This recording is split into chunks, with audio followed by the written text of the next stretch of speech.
Praise God. Thank you, Jesus. I'll do, Sister Joselin. Should I start now? Yeah, you can start.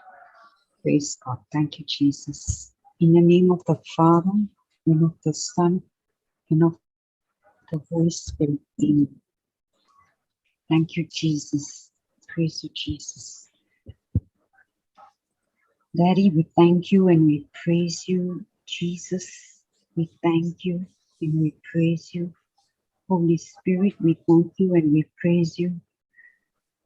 Daddy, we thank you for your love, your compassion, your mercy. We thank you for each and every participant whom you have brought today, for all panelists. We thank you for Papa Johnson, Sister Joselin, Brother Jude, for all the warriors in your kingdom. Everyone, in fact, is a warrior. Thank you that you are a good, good God who always raises us up, who always lifts us up from where we are. Thank you, Jesus, that is because of you, your compassion, your love, your mercy for each one of us, that we are privileged to be here today, to listen to your word, to preach your word, to share your love. It is your love, your truth, the revelation of your truth that has set us free. We thank you, Jesus. Thank you for your word that is going to be preached today. Thank you for the revelation.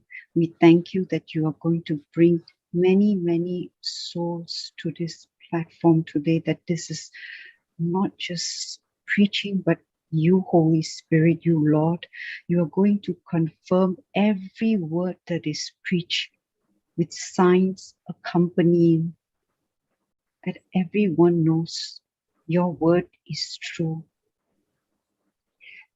And everyone who comes, it is not just the word that they are receiving, but your love. Your love is going to fill their hearts, and their lives will never, ever be the same again. Thank you, Jesus, that you're bringing people from all over the world, from north, from east, from west, from south, to this platform. We thank you that everyone is anointed. Thank you that we are anointed. You have anointed our hearts to listen to your word, our ears to hear your word, and our eyes to see the light of your gospel. Thank you, Jesus, for removing, for unveiling the eyes of those who are blinded. We were once blinded, but now we have received the light of your gospel. We thank you, Jesus. Thank you for this treasure which each one of us is carrying in our hearts. And we pray that more and more people are coming to know this treasure that you have given us. And when we accept you as our Lord, God, and Savior, this treasure, we do not just keep it to ourselves, but we share it with everyone who is in need of your love. Thank you, Jesus. Thank you, Holy Spirit. Thank you, Daddy. We thank you in Jesus' most glorious and mighty name. We pray. Amen. Amen. Amen. In the name of the Father, and of the Son, and of the Holy Spirit. Amen. Amen. Thank you, Jesus. Amen. Praise God. Praise Jesus. Thank you, Jesus. Thank you, Jesus. Praise the Lord. Thank you, Jesus. Praise the Lord. Thank you, Jesus. Good morning, everyone. Good morning, everyone. Praise God. Praise God. Good morning, everyone. Morning. Morning, Mildred. Morning. Morning, Sister Agnes, Sister Good Joselin, morning. Good morning. Cassie, Agnes and Sister Joselin. Sister Josephine, Sister Marita. Good morning.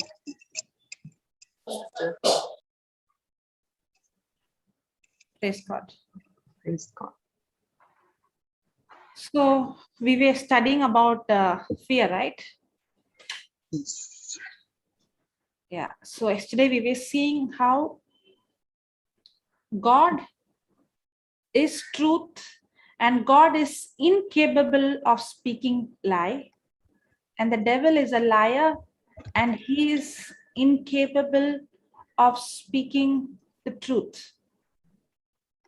Correct? So if we see both, God, when his word says something, his word is the truth and he is incapable of speaking lies. And when the devil says something, he is incapable of speaking the truth.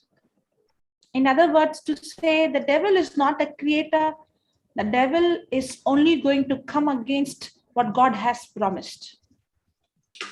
The devil is going to come against truth. And everything that God has given us, he has given us in the form of a promise, in the form of a seed. Correct? God's promise is inbuilt with God's faith. And God has given us everything that we need to live a life. He has given everything for life and godliness.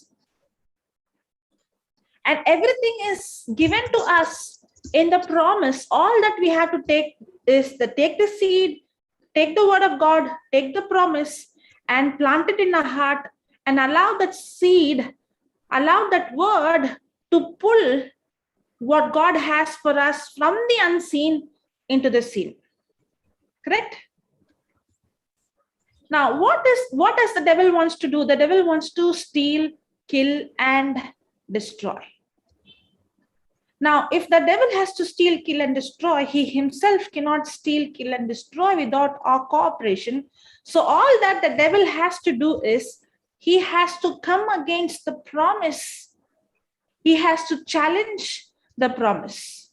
And the moment he becomes successful in putting doubt and fear in us, doubting, one of the biggest fear is the fear that whether God's word will manifest or not. The biggest fear is, what God promised will happen or not? Yes or no? In spite of we listening to the word, in spite of we knowing that God is faithful, how many times we doubt, yes, I know this is what God's promise says, but will it manifest? And the devil wants to come against what God has promised. He wants to challenge. That is this, when I believe his lie, the lie is that God's word will not manifest. That's a lie. What is a lie? Anything that contradicts the truth is a lie. The moment I believe that lie, I give access to the spirit of fear in my life.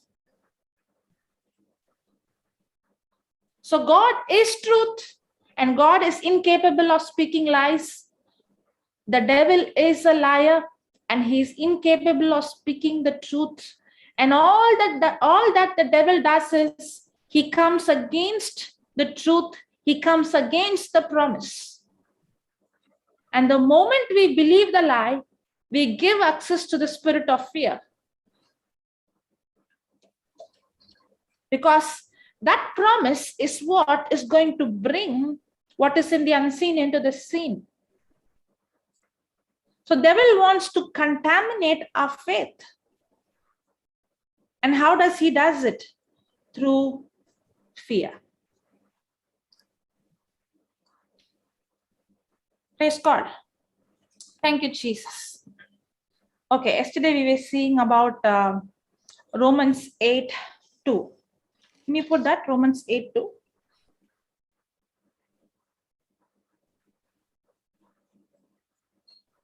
And I said yesterday, this happened in the healing, children's healing session. Okay.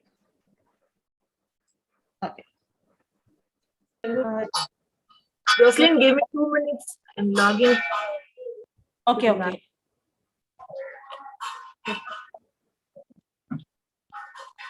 So, Sister Jessie, by the time, can you put? Yeah, oh, sorry. I'm also starting my eastward. Hold on, man. Okay. Romans 8:2, right? Okay. Yeah. Sure.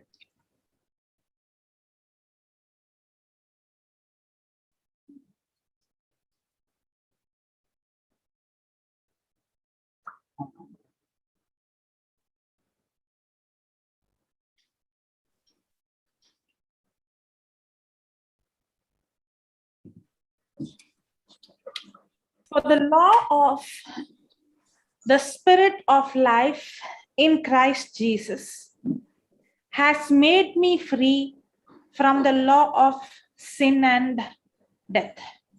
So now we see two laws here. One is the law of Spirit of life in Christ Jesus has made me free from the law of sin and death. Now, when we see that word law, okay, what is the law? It is a universal principle. Whoever involves in it sees the same result. Yes, a law is a, Nani, what is law?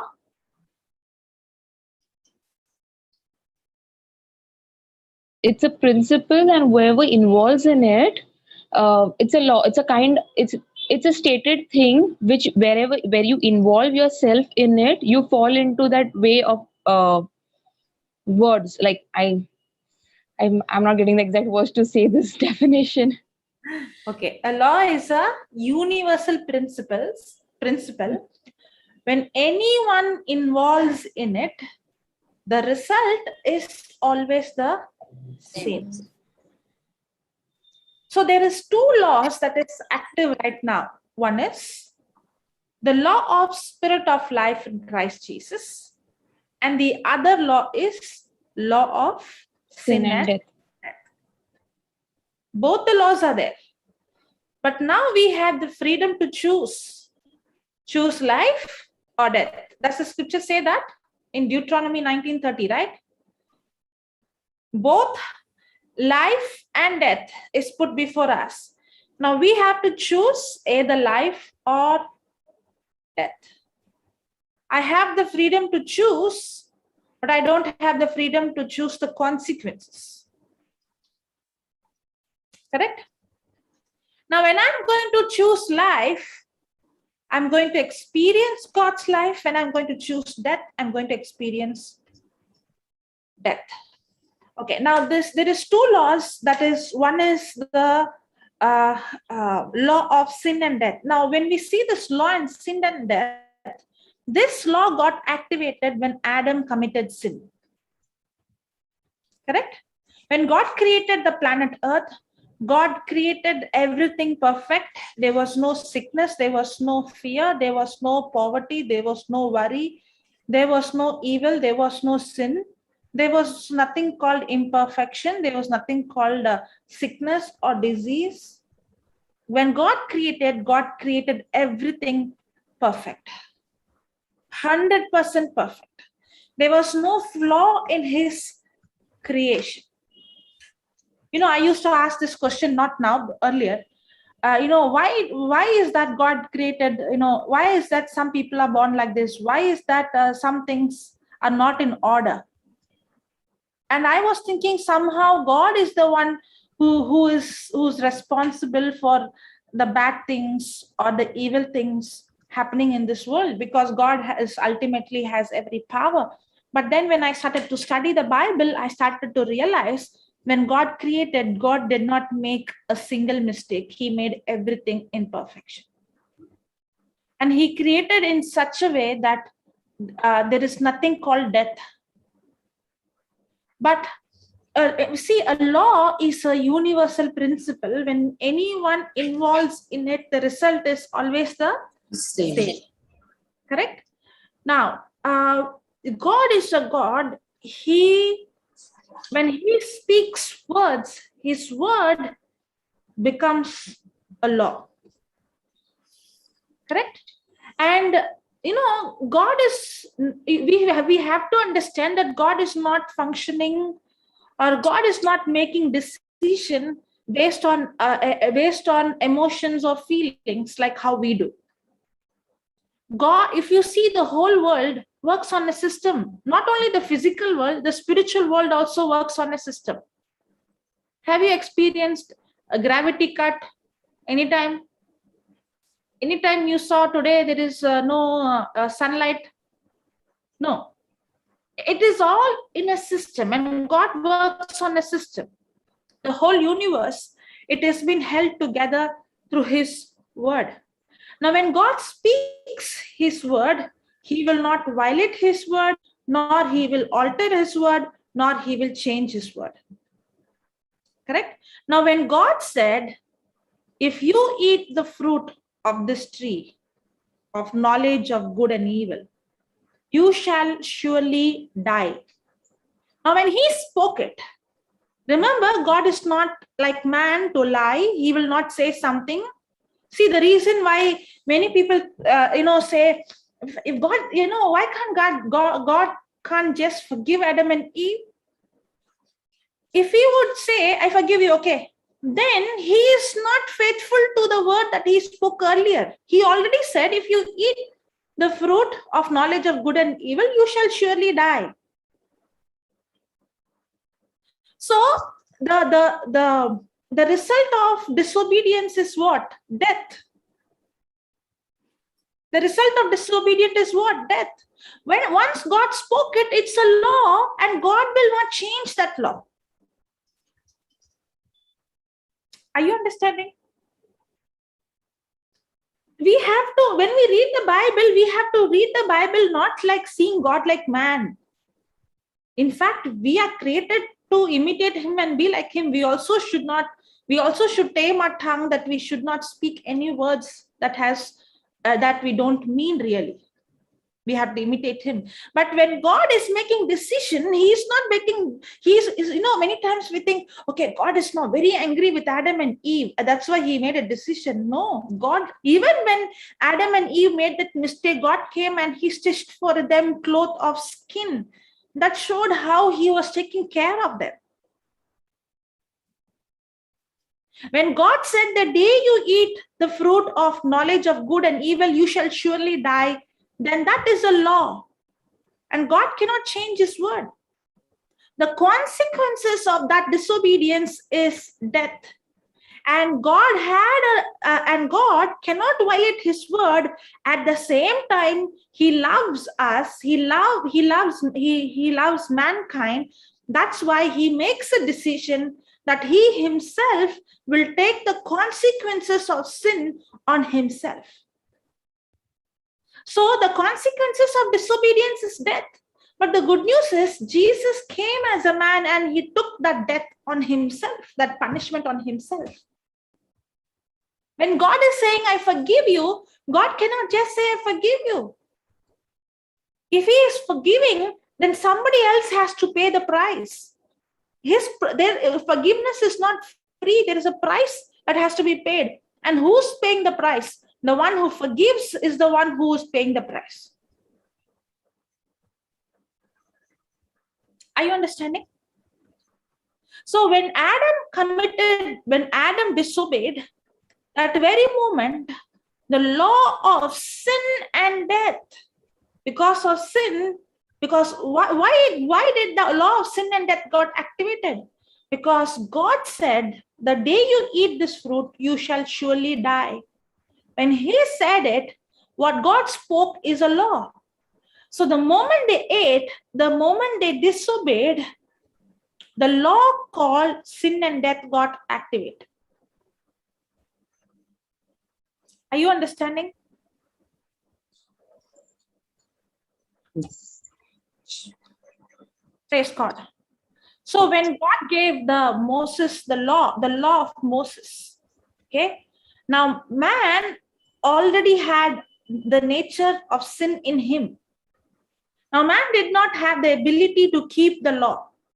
So every time he would try to keep the law and he would miss at one point, he comes under what? Curse. So there is a law that activates curse. But the good news is, when Jesus came and died on the cross for us, he took that curse. Galatians 3:13, Christ redeemed us from the curse of the law by becoming a curse in my place. When Jesus died on the cross, because of one man's disobedience, we all were made sinners, but one man's disobedience, we are all made righteous. So Jesus won the battle how? By his obedience. Jesus took the sin that entered into this world through Adam's disobedience.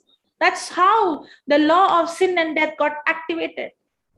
Because the law of sin and death got activated, corruption came into this world, sickness came into this world, fear came into this world, bondage came into this world, all this evil came into this world as a consequences of man's disobedience. Because when man disobeyed God, he yielded himself to the devil and made devil his master, and the devil started to put man into bondage, slavery.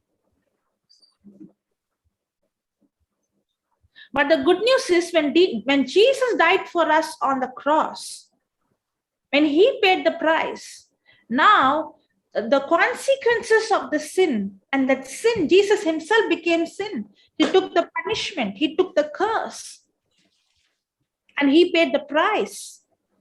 Now, because Jesus paid the price, there is a new law that has activated. That's what we see in the second verse, Romans 8:2. For the law of the Spirit of life in Christ Jesus. It doesn't say will make us free, but it says has made us free from the law of sin and death. So are you understanding? So when because of Adam's sin, the law of sin and death got activated. And because of what Jesus did on the cross, the law of Spirit of life in Christ Jesus got activated. Now there is two laws involved in this world. The question is, which law am I involved in? Which law am I activating in? Just like how we have the law of gravity. What does law of gravity does? It pulls everything towards the earth, correct? Anything I throw, it comes down. If everything is pulled towards the earth, then how is an aeroplane flying high in the sky? How? There is another law. Another law. What is that law? Law The of law trust. Trust. Yeah. Trust. Law of trust. Yeah. And lift. Yes. You know, Yeah. when I was teaching this in the children's ministry long back, the beginning, they all were like, what is this law of trust? I said, no, we are not studying science.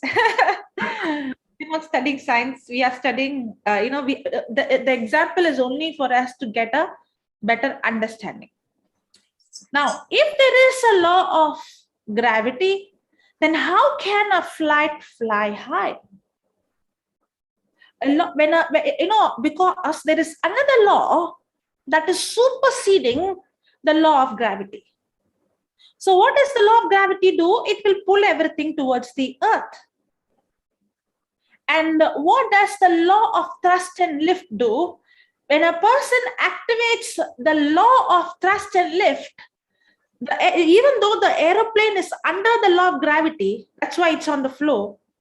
But once it gets involved in the law of thrust and lift, it supersedes the law of gravity. And that's how it's able to fly high. Correct? So the moment the flight activates the law of thrust and lift, the law of gravity loses its power over the aeroplane. Why?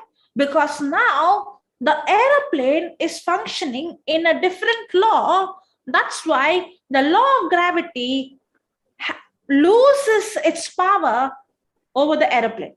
Are you understanding? In the same way, when we start to activate in the law of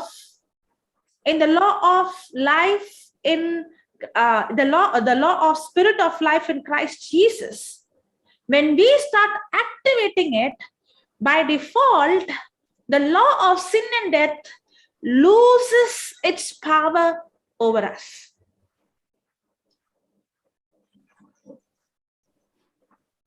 Are you understanding now? So if I have, okay, now what happens when the aeroplane is flying high? How it works is, when it goes in a big speed, there is pressure that is built against the wings, and when it goes in high speed, the pressure of the wind lifts the aeroplane, and then the engine keeps it moving on the sky. So this is called the thrust and lift law. Okay. Now, in the same way, just like how Adam had the choice, the freedom, either to obey or disobey, you and I have the choice whether to walk in fear or in faith. When I walk in faith, I activate the law, the spirit of life, the law of spirit of life in Christ Jesus. When I walk in fear, I activate the law of sin and death. The moment I activate the law of spirit of life in Christ Jesus, that very moment, the law of sin and death loses its power over me. I know, I remember a testimony, I have shared this so many times, of this man of God called John G. Lake. You know, this person, John G. Lake, he was not a doctor by profession. He's not a doctor by profession. But he got into the Word of God, and he started to apply the law of spirit of life in Christ Jesus, and he started to see so many miracles and healings taking place. This is so many years ago, maybe some 70, 80 years or 100 years ago. Now, when this happened, he had healing rooms where he used to treat people only by the Word of God. And he had students, okay? And the condition of the students is, if they don't get, they have to see to that the person has to get healed. If the person doesn't get healed, they have to go to the house and stay with the patient and see to that the person gets healed. There is nothing called excuse. Okay, because he believes that healing is for sure. If healing is not happening, the mistake is not with the word. The mistake is somewhere we have not understood the principle.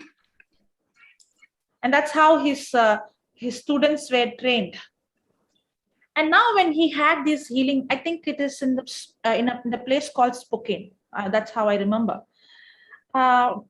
So what happened is the government saw that the people who were going to his healing school had documented proof that the recovery was much higher than those who go to medical hospital. Okay, when government saw the statistics, government gave him a medical license. Even though he was not doing a medical license, government gave him a medical license.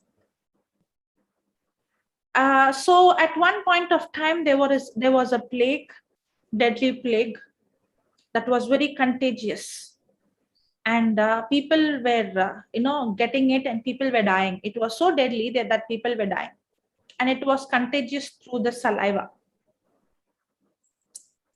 So when John G. Lake was working with the doctors, because he has a license, but he is not giving them medicine, but he is giving them the word.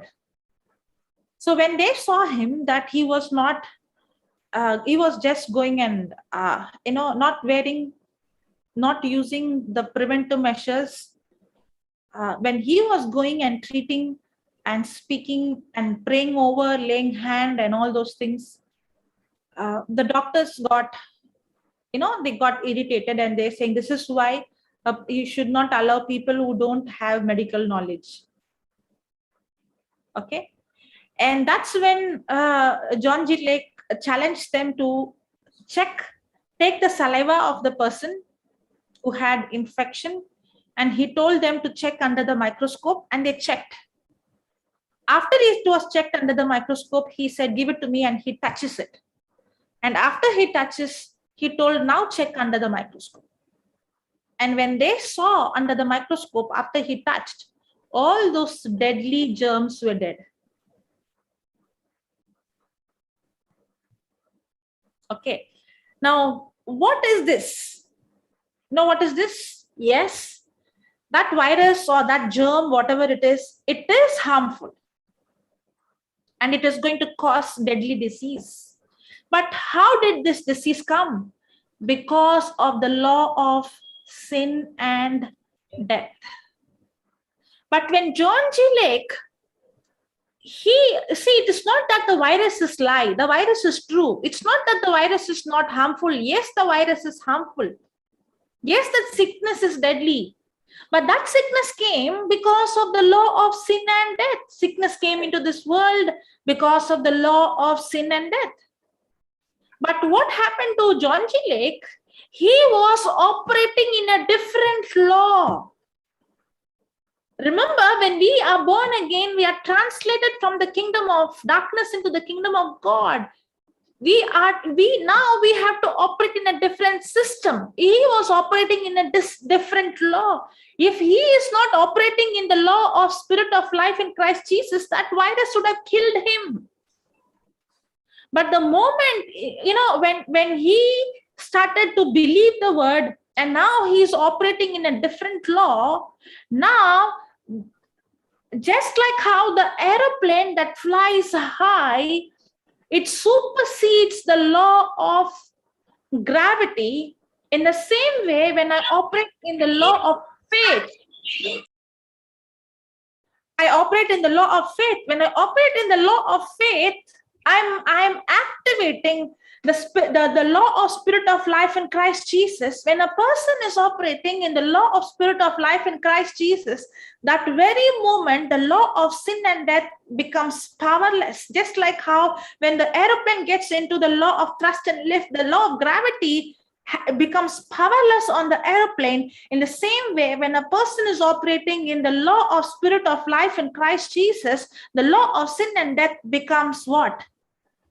It has no effect. It becomes paralyzed.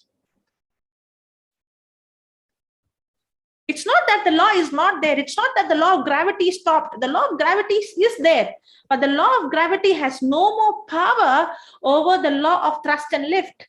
In the same way, the law of sin and death is still there in this earth. But the moment we activate the law of spirit of life in Christ Jesus, that very moment, the law of sin and death, it loses its power over us. Are you understanding?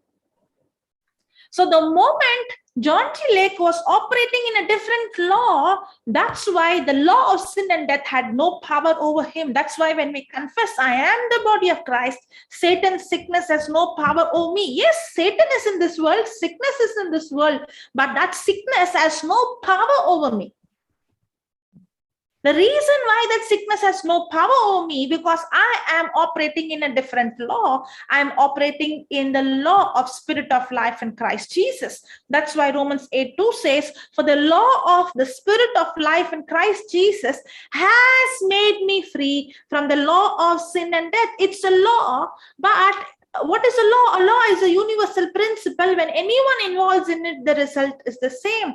But the question is, which law am I operating in? Which law am I activating?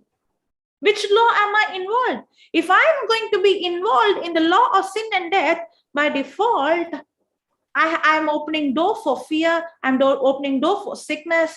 I'm opening door for a different kind of, death, destruction. It's a consequence. God is not the one who's responsible for the things happening in my life. It's the consequences of the law that I'm involved. Praise God. Thank you, Jesus. Did you understand till here? Anything to add, anything to ask before we continue?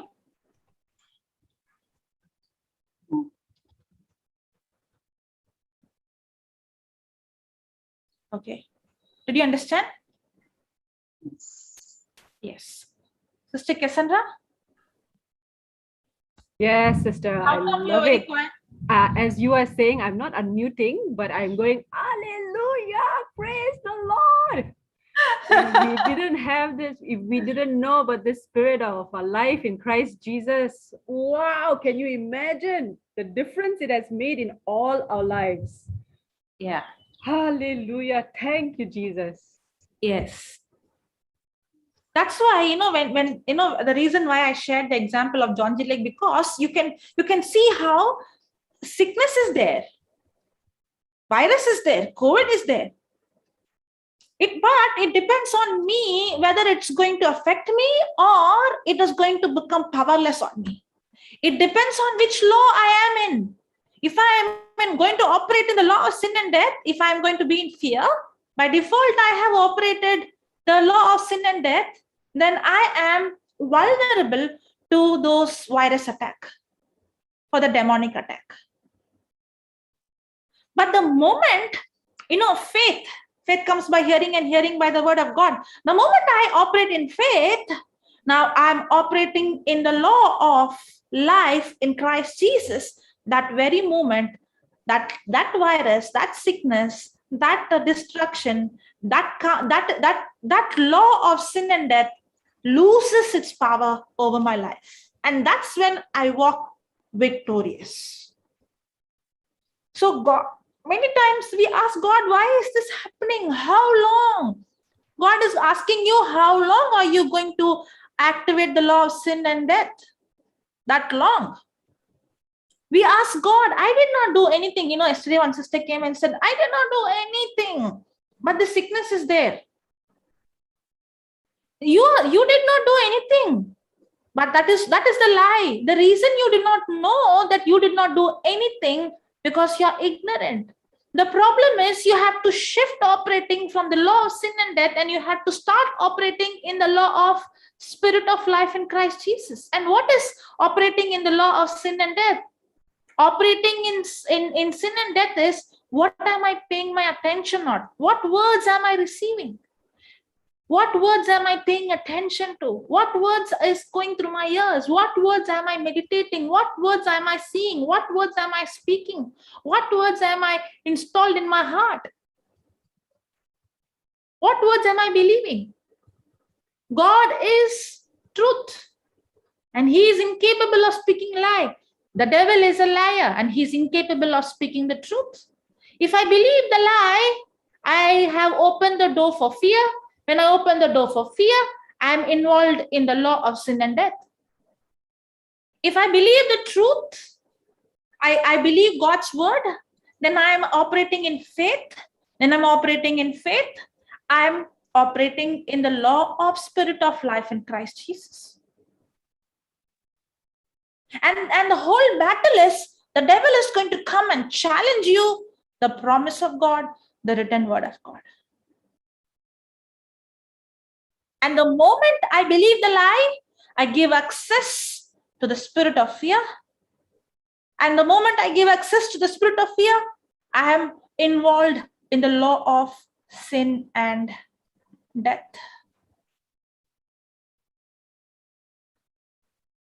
Praise God. Thank you, Jesus. So faith is a choice. When we don't choose faith, we are choosing fear by default. If I don't choose faith, I'm choosing fear by default. When that sister said, okay, I did not do anything, but I have this sickness. No. If you don't choose faith, by default, you are choosing fear. It is the choice that we are choosing fear, and operating in the law of sin and death is what has brought this sickness, this destruction. You and I don't need to tolerate fear anymore because of what Christ has accomplished for us on the cross. Praise God. You know what? Our decision is not something that randomly happens in our mind. It is not like, our decision is not something that happens randomly. Every decision we make, a decision is confirmed by what we allow to pass before our eyes, our ears, and the words that we speak, and ultimately what we plant in our heart. Our decision is based on what we all the time focus, what I see. That's why I remember last week we saw when in Proverbs 4 we saw, guard your heart. Out of your heart flows the issues of life. Now, the word guard your heart means what? Guarding my heart means guarding my eyes. Guarding my heart means guarding my ears. Guarding my heart means guarding my mouth. Because my eyes is the gate to heart. My ears is the gate to my heart. My mouth is the gate to my heart. If I guard my eyes and my ears and my mouth, that's how I guard my heart. If I don't guard my heart with the word of God, that's what David said. What did he say? He's saying that how will I, can you put that Psalms 119, I think it's ninth verse.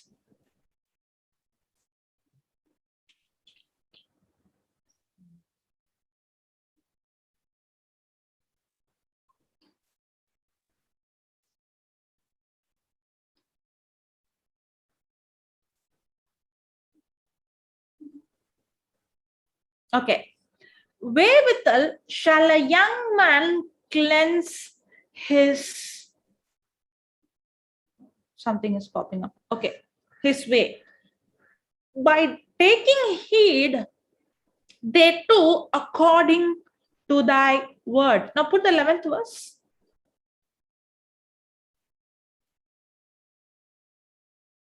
Thy word will I hide in my heart, that I might not sin against thee. What is he saying? Thy word I hide, right? Hide or hid? Hidden. I hid in my heart. Thy word have I hid in my heart, that I might not sin against thee. What is he saying?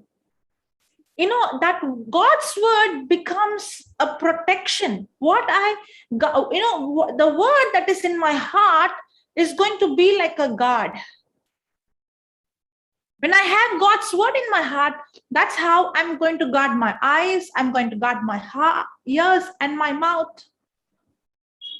But if I don't have, on the other day, we were seeing, there are some security system, right? There are so many agencies, when you go and ask, they would say our security system is so strong. We have this system, people can't come in. So many things, right?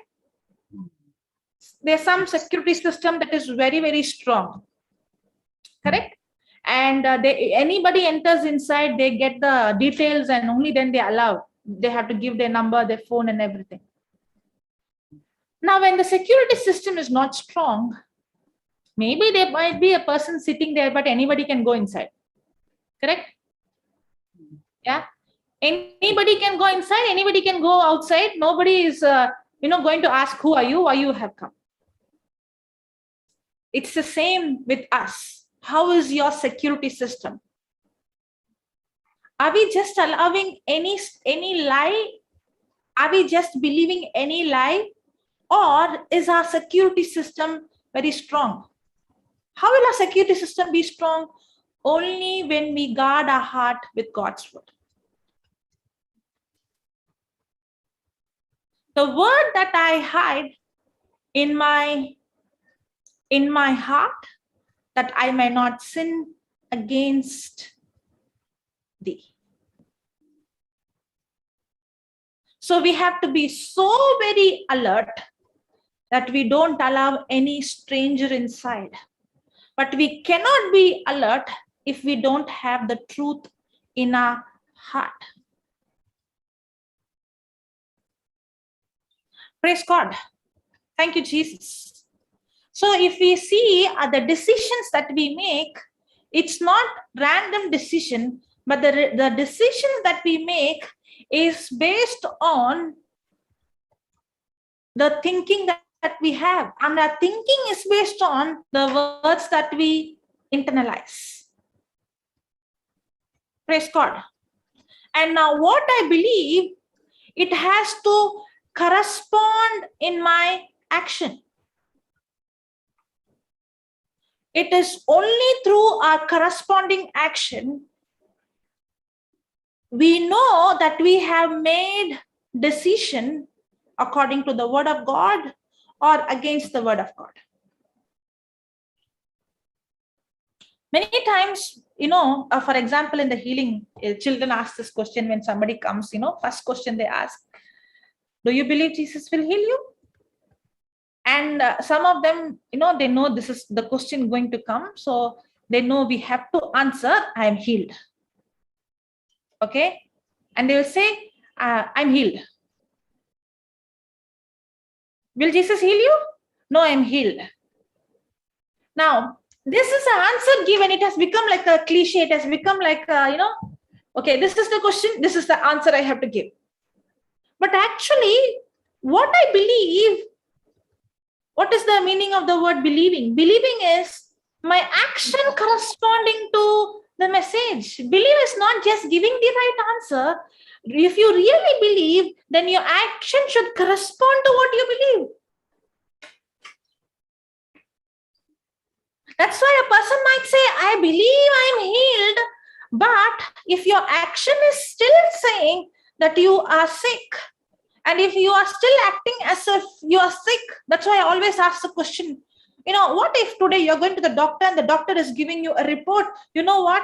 You have, no trace of this sickness. Your BP is perfect, your diabetes is perfect, your the tumor is disappeared, the cancer is disappeared, or whatever it is. When the doctor gives you a report and saying you're perfectly healed, 100% perfect, every sickness, I can't see any trace of any sickness. When doctor says, what would be your response? I always ask this question. What would be your response? At that time, when you see the report physically, what will be my response? And the person would say, wow, I'll be so happy, I'll be rejoicing, and I'll be... Now, my question is, why can't you respond the way now when God is given in his word that by his wounds you were healed? Why can't you respond the same way when God is saying there is no trace of sickness, you're completely healed by his wounds? Then that means the belief in what the doctor says is more than the belief in what God's word says. That's why many times we say we believe, but do we really believe? It's not just giving the right answer, I believe by the wounds and Jesus I am healed. Believe is more than what you think. Believe is more than just speaking by your words.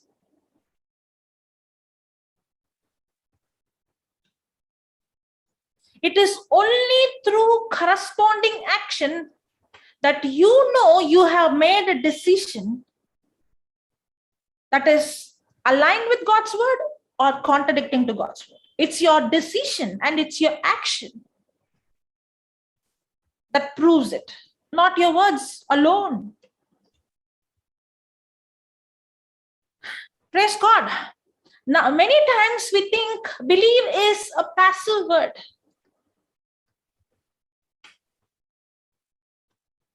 But it is not. It's something passive. Joe, Yeah. What about people who come and say, yeah, we have believed and we are throwing off the medicines?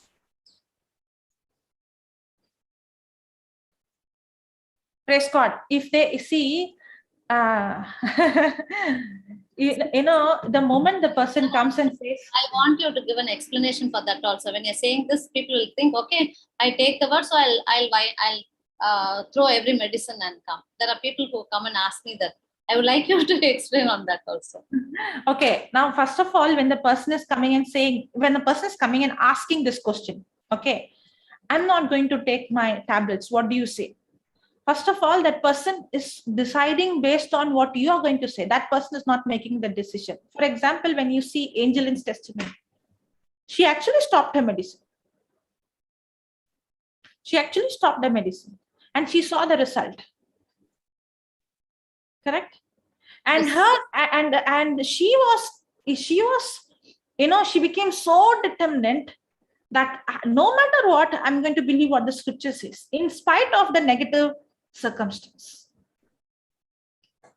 But when a person is coming and asking you, okay, first of all, a question, shall I take the medicine or not? Okay, that itself is an indication that person's belief is not based on the word of God. That person wants somebody else's confirmation to believe that scripture. Yes, exactly. Yeah. That itself is, and when you're going to say yes, and that person is going to throw the medicine because you said, tomorrow the person will say, because you said I threw the medicine, today I have the sickness still. But in Sister Angelin's testimony, you find that she had put a lot of work. She was practicing all her faith. Yeah. Even Auntie, there are some things where you are so convicted by the Holy Spirit. You are not actually wavering. You're not like, maybe I should do or I should not do. You're so convicted. You know you have heard the voice of God. You know that you are so sure. There is nothing, nobody else can come and put any kind of hindrance. You're so focused. But what if a person, I would always give the example of going to a gym. Okay. Now you went to the first day gym and you're trying to carry 100 kg. Difficult. It will not only difficult. Next day you will not come back. You will damage your body. It will cause damage. Correct? But that doesn't mean that you cannot do it. You can do it. With the practice.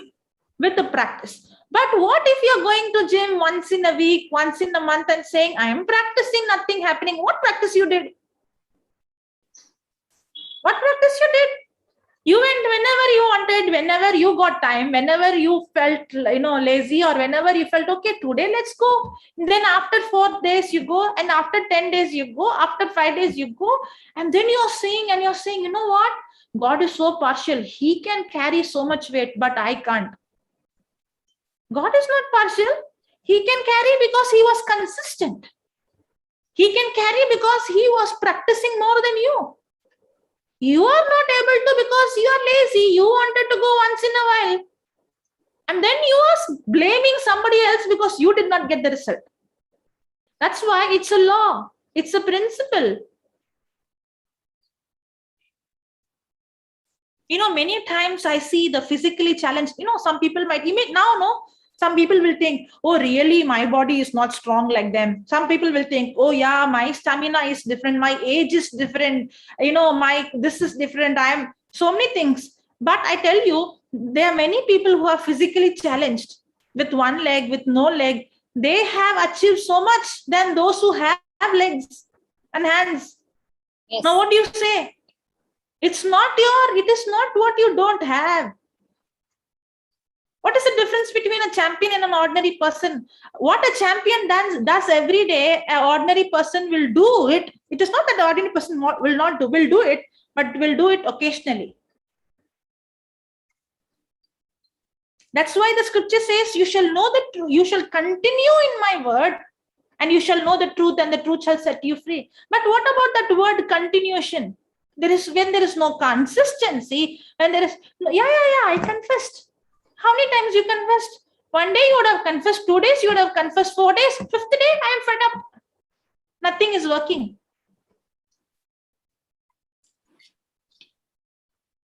Praise God. Praise God. Got your answer, Auntie? Yeah. That was a good explanation, no? Praise God. Thank you, Jesus. Now, when it comes to when it comes to medicine and doctor, God has given us doctors. God has given us medicine. God has given us various other way of healing. Even those who are not in faith, God loves. God is love. So He wants us to be healed.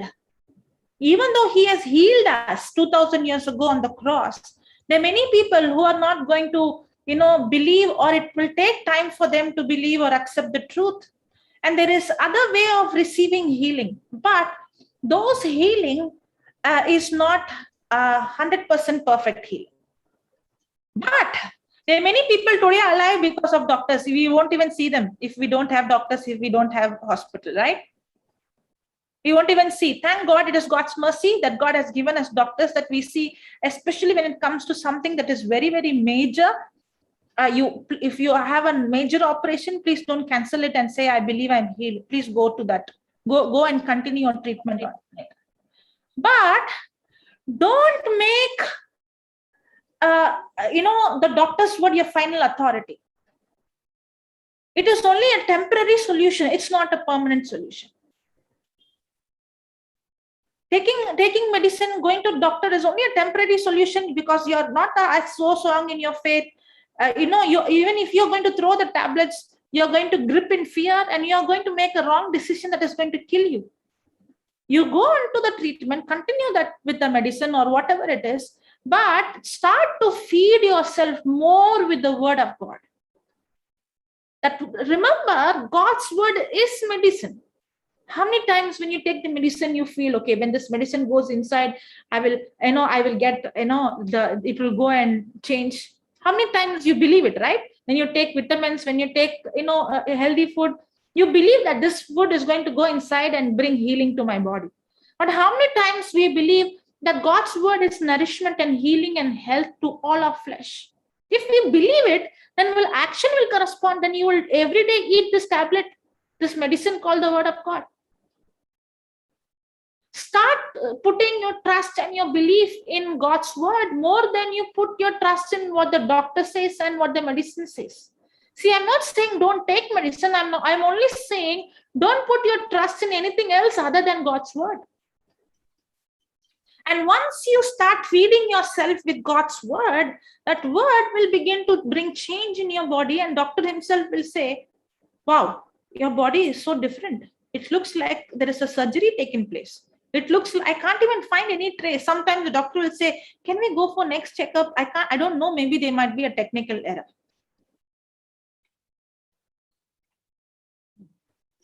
Praise God. And as you start growing in the faith, in faith, and as you start feeding yourself, for me, I 99% I don't go to the hospital, whatever it is. I'll try. I will not try. I believe and I fight. I really fight. But I don't recommend anybody else to do what I do. Why? Because I see the other person, I don't know whether the other person is going to put the effort that I'm going to put. I don't know whether the other person is going to eat the word of God the way I eat it. So it's better you take the medicine or the tablet, but start feeding yourself with the word of God. You don't need to be all the time under medicine. You don't need to live a life where you all the time put chemicals. God did not create your body to put all these chemicals in your body. You don't need to allow, our body is itself has the immunity. And many times the immunity weakens because of fear, because of anger, because of unforgiveness. And you don't need to tell your body for small things. You don't need to go and put a tablet. You don't need to be addicted to that. There is a balance. When I say don't go to the tablet, people will say for everything no tablet. Otherwise, people is like all the time as a food they keep eating. Day, morning, afternoon, night, for everything tablet, tablet, tablet. Even for small thing tablet. Even Aliston was saying small cold cough he used to take tablet. It seems not necessary. Allow your body to fight. That's what I did in the beginning. When I came into the Word of God, it's not that I had the same sickness, but I had to fight with the Word, not with my willpower. My body was saying I'm sick and I have to train my mind. No, I'm healed by the wounds of Jesus. And as I started to fight, the Word of God is the medicine that started to build my immune system. And the Word of God started to build my immune system.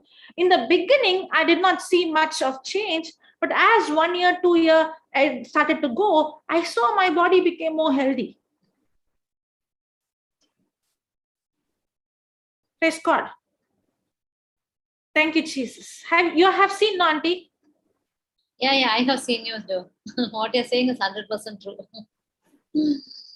And you have cold, you will go for ice cream. Yeah, so if I'm eating ice cream, I don't recommend you to eat ice cream when you have fever. But I do that. You never force, but you are a practical example. You never tell anybody, but you are a practical example. When you see somebody exercising something, like you also like to imitate. No, even in the natural world, when somebody does something, we want to imitate them. So why not in the Word of God? You see a person eating the Word so much, you also do the same. Yeah. But the thing is, we want instant magic. That will not happen. As you said, it's constant and consistently it has to be done. And moreover, when you take the Word of God, you have to know the taste of it also. There's no point in just by hearting and just saying it out, but you must know the taste of it. As you said, unless and otherwise you know the meaning of it, unless and otherwise you know it has life, it does not do anything to. Yes. Praise God. Thank you, Jesus. So, okay, write down this. Yeah. Meditate on the Word. Meditate on the Word. Keep it before your eyes. Meditate on the Word. Keep it before your eyes. And listen to it regularly.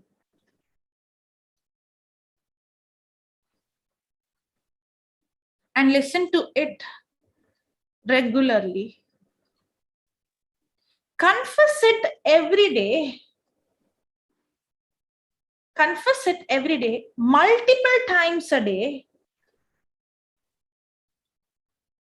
Meditate on the Word.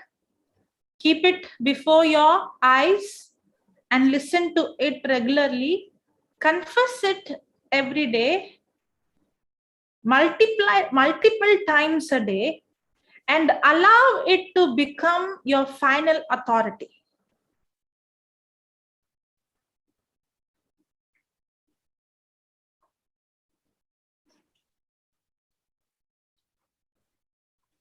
The law that governs life,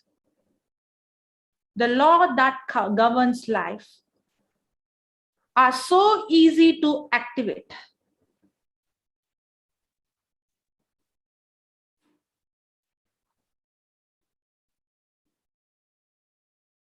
The law that governs life are so easy to activate, which is why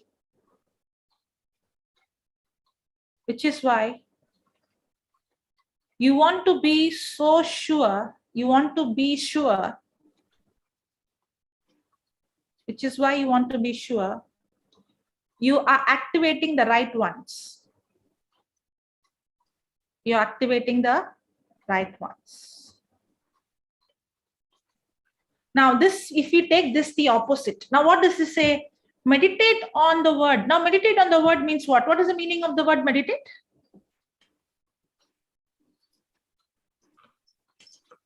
Meditation. keep thinking all the time. Okay. Sister Cassandra, meditation? Searching the notes? Yeah, searching the notes.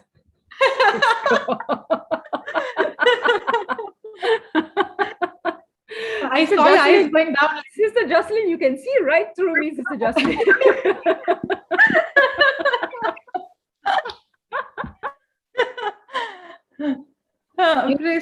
You used to say worry is a kind of a meditation, no? Like yes, that. yes. We have a definition for meditation, and one person knows it in the whole panel. That is Sister Jessie. She is not helping us, Sister Jessie, please. Because she knows if she opens the mouth, I'll say, don't open. Okay. Yeah, sister, you can say now. Yeah, put it on the chat as well.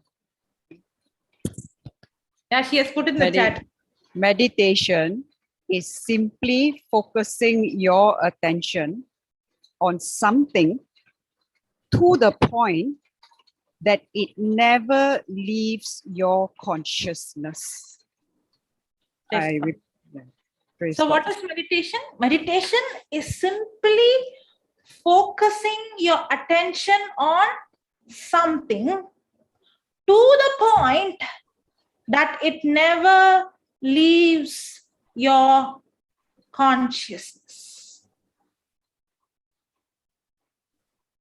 How many times you are working, but you're conscious of how I'm going to pay the bill tomorrow? How many times you're conscious what I'm going to reply to my boss? What I'm going to speak to the client? What I'm going to do about this? How many times you're working, but the problem has taken your conscious mind. It has taken hold of your conscious mind. How many times? Or you're worried about somebody, your loved one, or there is something happened. You're working. You might be cooking, you might be driving, you might be in the office, but your mind is, in your mind, you're conscious of that problem. How many times? Many times. That's why even when you're driving, tears are coming. Why? Because even though you're doing a physical work, in your mind, you're conscious of a problem or something that has happened. You're conscious of it. The same meditation. Now, I only said the meaning meditation. So I can meditate God's word or I can meditate my problem. So what is meditation? Meditation is simply focusing your attention on something to the point that it never leaves my consciousness. Now, how many times fear has gripped that you become so conscious? Oh, if I touch this, something will happen. Oh, if I touch this, something will happen. Oh, maybe somebody used this. Oh, maybe, how many times we become so conscious, so fearful? That's why fear is torment and fear is a bondage.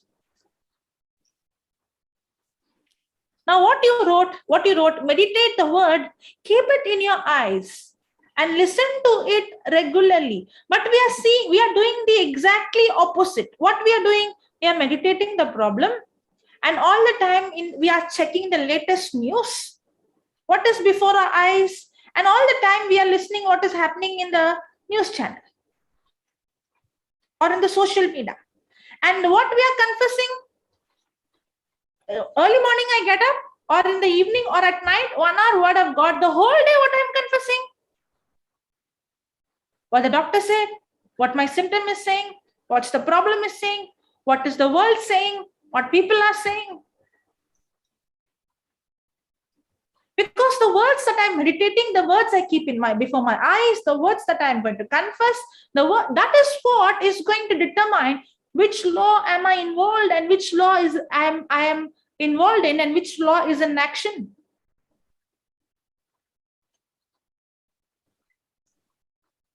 Yesterday, I was seeing this video.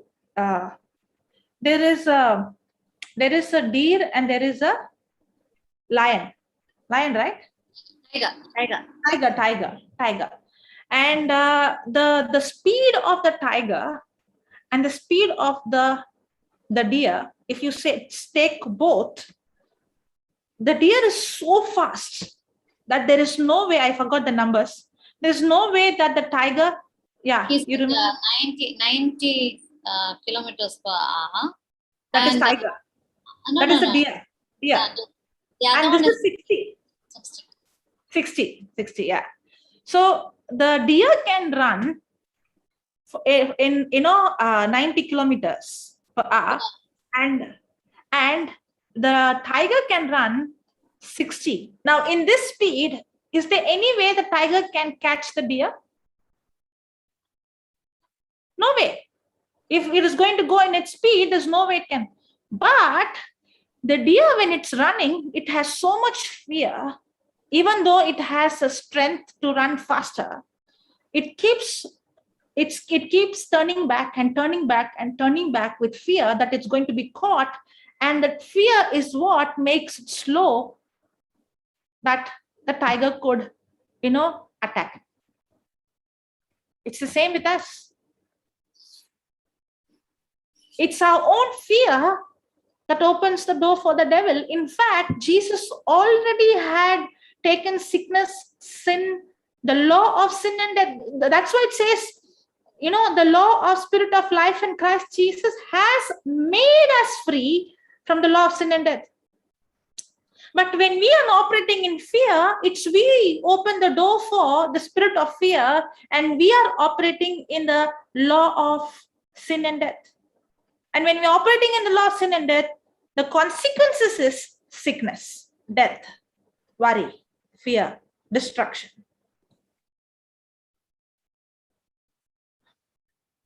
Praise God. So what did you write? Meditate on the word, keep it before your eyes, and listen to it regularly. Confess it every day, not just every day, but multiple times a day, and allow it to become your final authority. That's when you activate the law of spirit of life in Christ Jesus.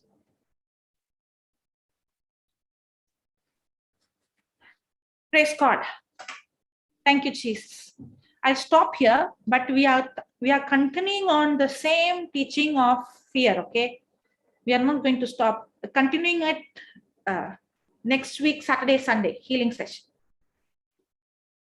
Okay, but now there are two people who have raised hand. Is it any question regarding our teaching? Then we can discuss. Otherwise, if it is healing, then we will stop and start the healing session.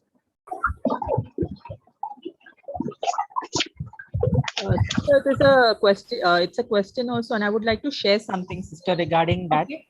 Okay. Sister, in the month of June, praise the Lord, sister, praise the Lord. Praise the Lord. Sister, I remember in the month of April, while I was doing my Bible study along with Sister Laura, I still remember in the morning, that morning when I woke up, I had a headache, a splitting headache, and I had a fever. And that day, like I was saying, if I wouldn't have to wake up, I didn't want to wake up. My body was feeling very uneasy to wake up. But something spoke to me, said, just wake up. So I woke up and I brushed my teeth, took a bath, and I sat down for the Bible study class that day. And I remember we were doing the John chapters 1, 2, 3, and we came till there, until there, whatever we were following. And I still remember sharing with sister, I said, sister, today I'm unwell. But I still sat down for the Bible study class. But I sat down so well that I even forgot about my fever, about my headache. Praise God. And the fever was gone the next moment. Praise God. Thank you, Jesus. Praise God. Yes. Thank you. That was a lovely session, sister. That's what I wanted to share. Because see, imagine if I wouldn't have to sit down there, sister. And then I said, like I would have been cribbing, oh, I have a headache, I have a fever. But then imagine I just sat down there and listened to the word of God. I took in whatever I could take in, and the fever was gone. So praise God. Thank you, Jesus. Thank you, Abba Father. Thank you, Holy Spirit. You started to involve in the law of spirit of life in Christ Jesus, but all that fever, that law of sin and death lost its power over you. Yes, praise God. Praise God. That's the devil showing some sort of lies, probably, sister. You know how it is. He is always coming. Yes, hovering around. Yes, he's always coming up with some sort of lie, sister. He comes with a lie. The only power he has is lie. He has no other power. And I always keep rebuking. Whenever such kind of thoughts come, I just keep rebuking it. And praise God, everything is done in the name of Jesus. The Praise victory is God. always in the name of Jesus. Praise God. Thank you, sister. Thank you, Sister Jessie. God bless you all. Praise God. Thank you. Thank you, sister, for sharing. Practical example. Yeah. Praise God. Roosevelt, right? Roosevelt. Hello. Hello. Yeah, sister. Is it? Yeah, sister. Are you come for healing or you want to ask any question of what we are studying? Healing. Okay, can you just wait for 2 minutes, sister? We will just stop and start a new video. Okay, sure. Thank you. Okay, praise God. Thank you, Jesus. Anything else to add or ask before I stop the live from the panel?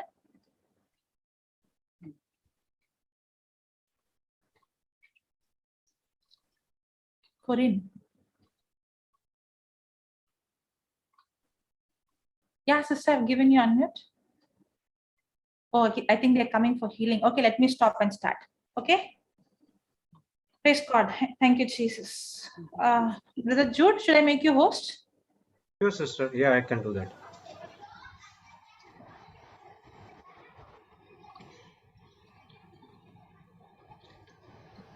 Praise God. Thank you, Jesus.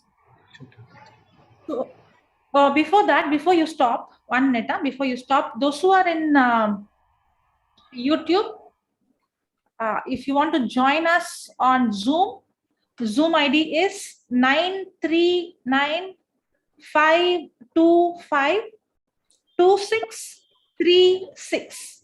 I'll repeat the Zoom ID again, 939-525-2636. And the password is 2512. 2512.